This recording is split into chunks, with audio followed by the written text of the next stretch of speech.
Here's another simple demonstration. Get a Schedule 40 PVC pipe. You can actually, this is a 6-inch by 6-inch, and you can calibrate it. And we got the guide, and you'll follow how much infiltration. If you want to know how much infiltration your soil is doing, this is a great little ring to do. 6-inch by 6-inch. And if you don't have a steel pipe, we usually, a center pivot, great, or just a 6-inch, or Schedule 40 is really thick, and you can kind of trim the edges, right? We have a board member on the coalition who will cut these and cuts these for us. If you're really serious about it, I have a handful, and if I ran out, we have more. We'll get them to you. If I have a short opportunity with a producer, shovel, ring. Great way of showing. Now we're gonna do one. Now you see Mark's back right behind you. We're gonna do 2 rings. Did you go far enough, Mark, into the? Further? Yeah, let's go back a little where the grass is. We'll throw a rope at you if somebody takes you, okay? Okay, so what we're gonna do, it's real simple to do this, guys. And ladies and gentlemen, what you do is, we'll pound that in, halfway in, and we have a graph that, there's a soil quality workshop booklet that can be provided to you for free. And what we do is we pound these in 6 inches. If they're 6 inches, you wanna go 3 inches, right? Yes. Okay? They're going to pound it in, and we're going to measure the infiltration. Now, what are we trying to emulate in nature? A living root 24/7. That's one of the principles. Living root 24/7. Capture as much sun. Is this? Yours is crooked. They're a little crooked. Oh, do I start over? No, just push it on this other end. There you go. You want this hammer? Yeah. Hit it right here on this side. So if we do that, we're fracturing it too much. But Okay. there. That's good. Okay. So, this is how you do this. Get a regular bottle. This is a 500 ml bottle. And to remember this number is very critical. Now, this is a good demonstration. Don't sit there and bust my chops as, oh my God, you didn't do it scientifically enough. This is to show you infiltration. And the way I use this, the key number here, we're going to pour this, and you notice he has 2 water bottles. When's the last time we had a rain event? Right here, yeah, when? When? Sunday. Now, before we start, where's the shovel? Let's grab a quick shovel and let's grab a claw and see if we have 50% water holding capacity. Grab a shovel. Bruce is getting it? He's getting it. Okay, now, this is important. For me to determine whether I'm going to use 2 bottles or 1 bottle, this is what I do. Hold that for a second. Grab a chunk of soil.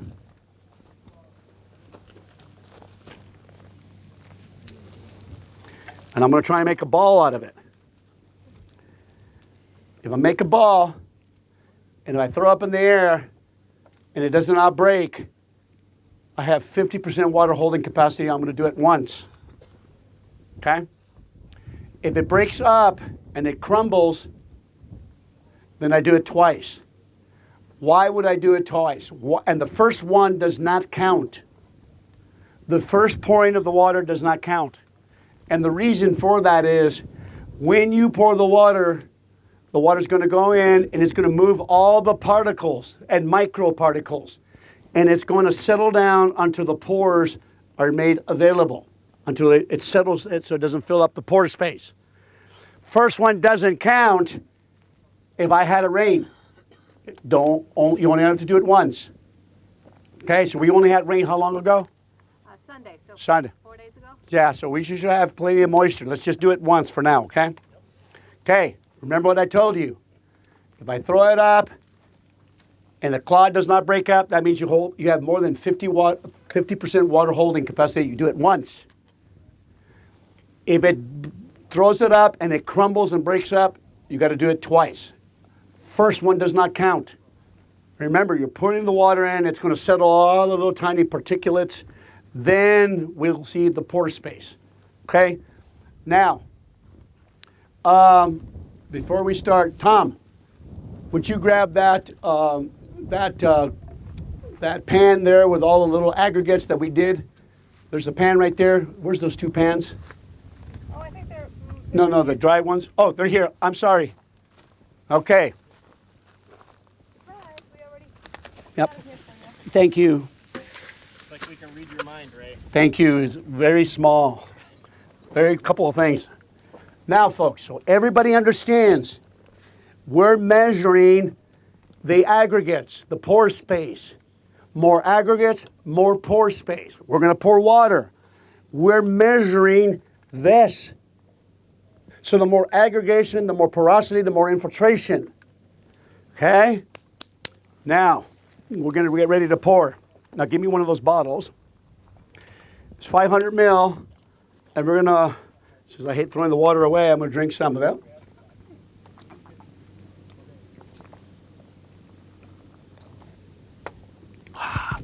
We're going to get to the magic number. 444.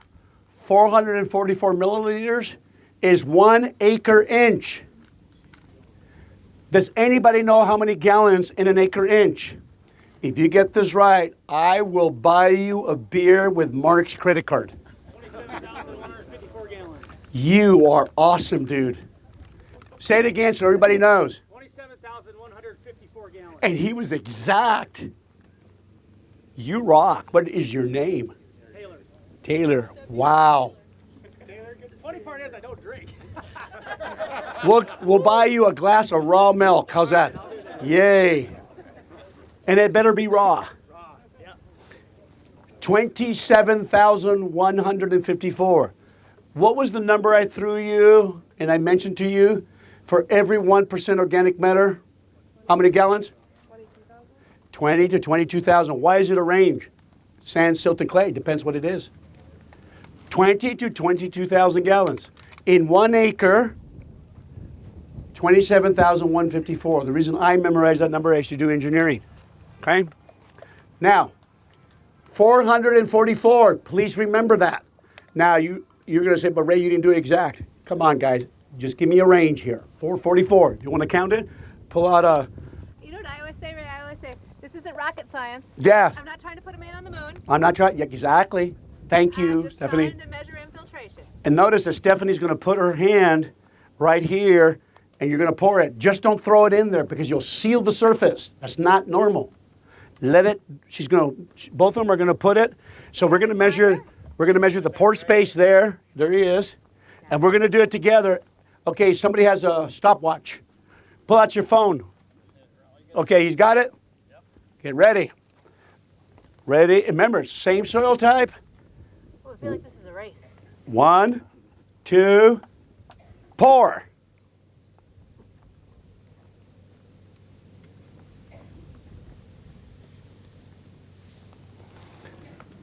Then, what you do is patiently wait. Then, I pull out my phone and I look at my soil quality manual, which I carry with me. When I get bored, I'll read it at the airport. No, I don't do that. Let's see if I can find the manual. And there's a chart on page 56 where it talks about the infiltration rates, okay? And we'll give you an idea. How's it going there? Looking really good. Almost there. It's almost there? Guys, how about the field that we farm? It's going down. You can actually see air bubbles popping up through here. You can kind of see, so there's water soaking in, but maybe not quite as fast as that. As almost there. I mean, I'd say we're done here. How come nature kicks our butt every day? So what is nature doing there, Joe? How come we just poured the same soil type? Come on, guys. Why? Soil's better. Why, Joe? It's got aggregates. So there's more Yay, Joe. How do I create aggregates? Roots 24/7. Roots 24/7. So when you take that corn off, you take that soybean off, and you leave it bare, you went backwards. You went backwards. Do you know how long those aggregates last in the soil? About 27 days. They're always being eaten. They're always being cycled. So you know what the best thing you can do for your soil after soybean? Cover. Or plant the soybean into a cover. And I still will leave a cover at the end of the year. I don't want any water running off. I want to build organic matter. And the longer the root, more carbon, more organic nitrogen. I save you money. We're going to talk about organic nitrogen. Look how, are we still there? It's still infiltrating. You do have to, we are on end rows right now. So in an actual comparison, Well, let's pull it up there and we'll go right here. Pull that ring out. I pulled it. Let's put it over here. So the way we want to be fair. Like my mother-in-law, we got to be fair. Pull it out and then do another one. We got time for another one. Real quick. Yeah, and then we take about 5 more minutes, and then you have 15 minutes to talk about You got it. We'll get it done. Okay, do one. Pick a spot. Right here. Pick one. What was the time on that one, by the way? About a minute. A minute. Greg says a minute. Okay, let's see if we can beat it. Who wants to put a bet right here? Come on. Anybody? 5 minutes at the least. It's gonna be more. But guess what? I'm going to say 6 days. If I do 3 to 5 minutes, it's good. It's better than the average in the country. I'll show you right now. I'll read the chart to you. Go ahead. Go. Timer? Got your timer? They're trying to find it right now.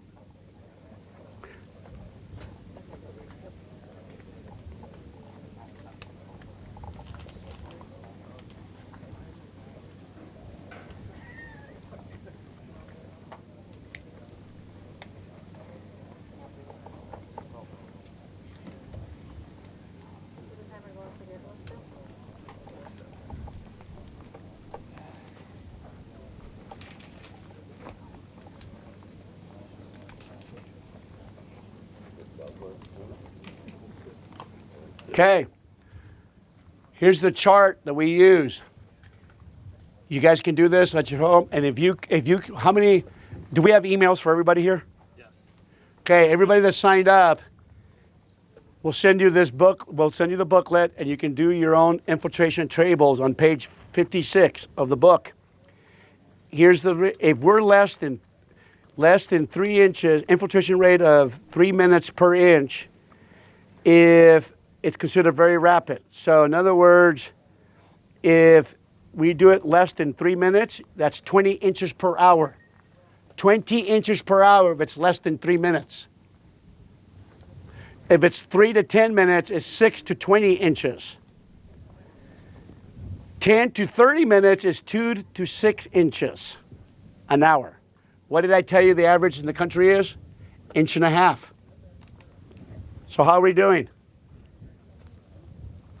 It's going down a little. Well, this is doing pretty good.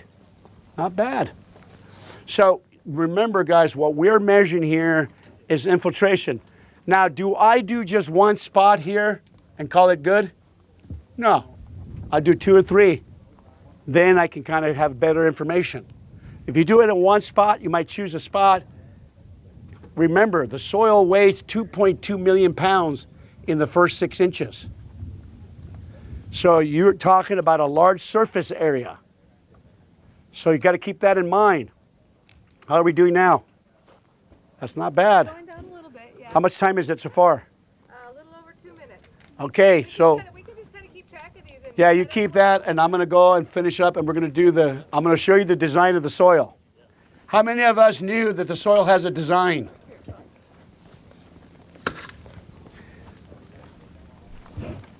In the 1985 publication by Dr. Odom and Dr. Baer, wrote a really cool publication called Biogeochemical Nutrient Cycling and the Hierarchical Process. That was really a good paper that I read.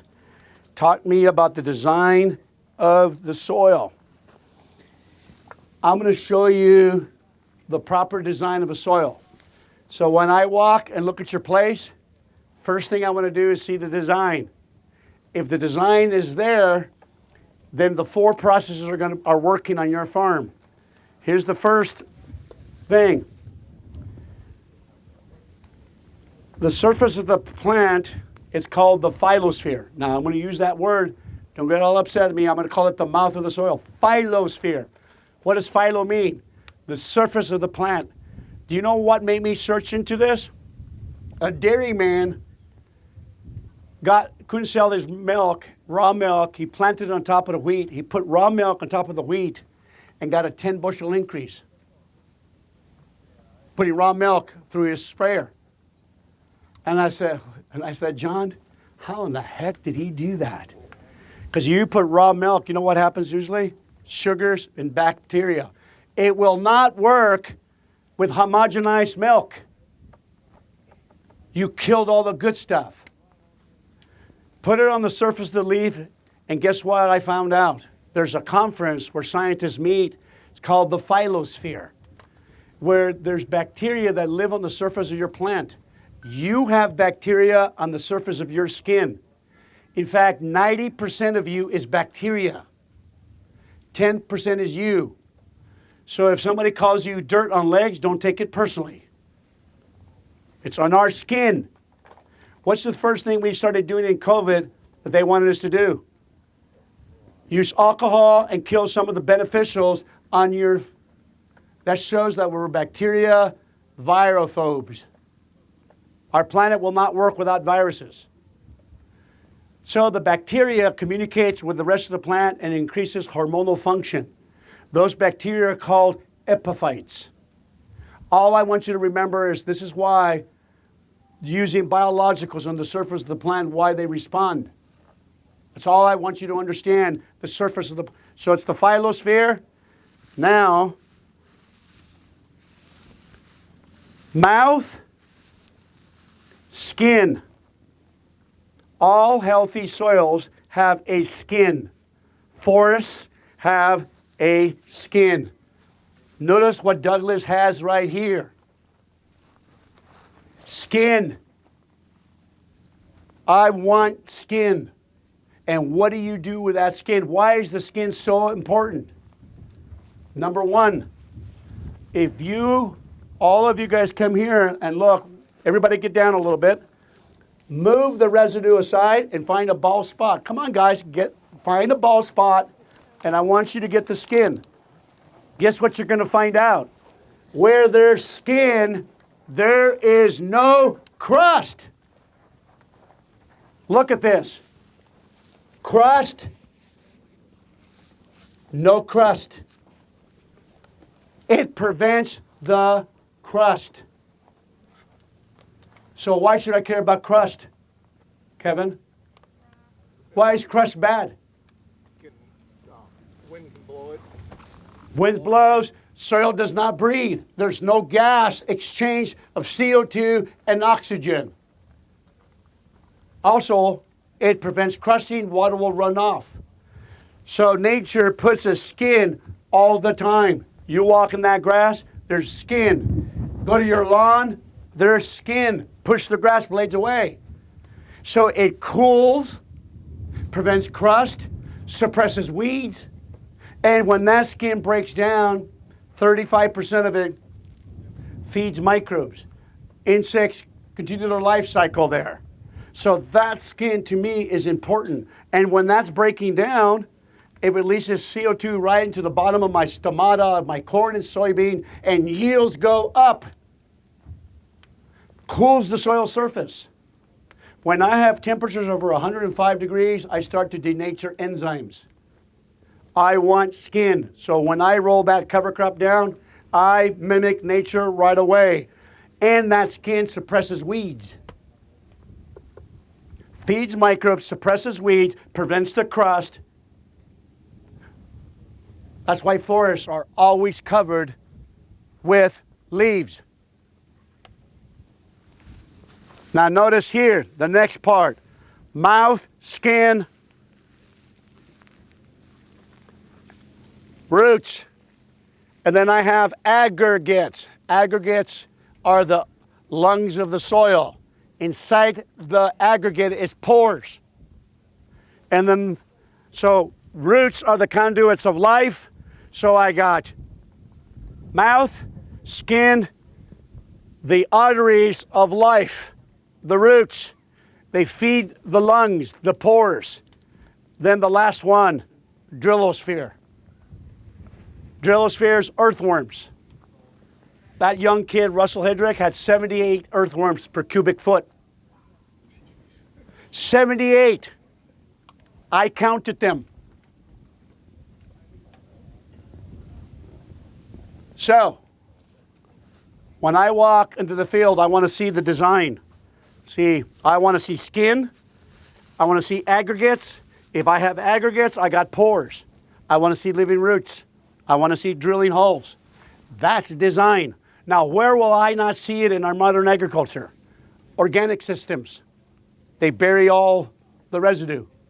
Conventional systems. They bury, destroy the skin, destroy the aggregates. There is no design. I want my soil to have that design. That's why no-till or less reduced systems, tillage systems like strip till, you're starting to have a skin. You're protecting the aggregates. That's why Doug's moving the right direction, what he's done. So the more tillage you do, the more you screw up the design. The soil, you can't capture sun, can't get the water cycle and nutrient cycle without the design.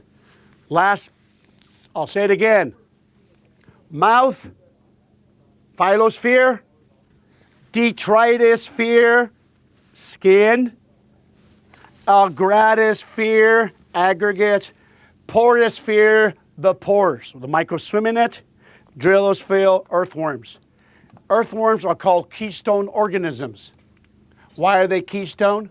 If you do not have them, that means your soil food web is sick. They're not present. Now, last thing.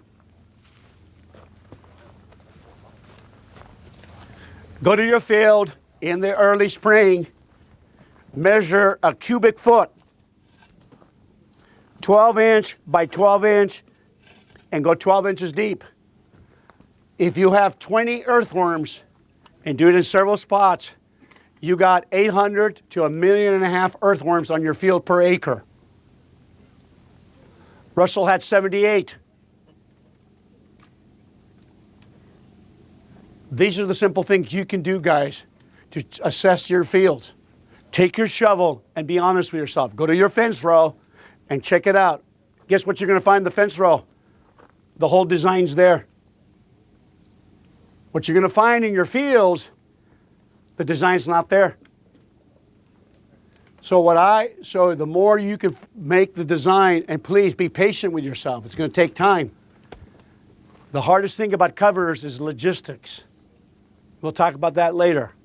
You guys, enjoy your lunch, and thank you so much. Let's give these guys a hand for helping out. Thank you, guys.